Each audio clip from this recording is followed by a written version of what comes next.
شجع بلدنا. نبدأ بأول حاجة، وده مشروب مصري 100% اسمه دبل دير بطعم الرمان. أنا ما لقيتش البطيخ طبعا، لأن معظم الناس قالوا لي إن طعم البطيخ أجمد حاجة. نقول بسم الله الرحمن الرحيم. بسم الله.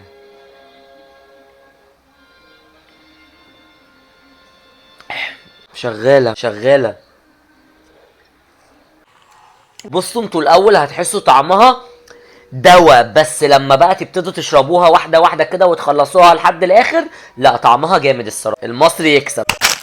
القمر ده بقى، بس هنا سأسكت قليلا، سأسكت قليلا. شيبسي مصري 100% اسمه اكسلانس بطعم الفلفل الحلو. ليه كذا طعم جامد جدا، بس ده اجمد طعم.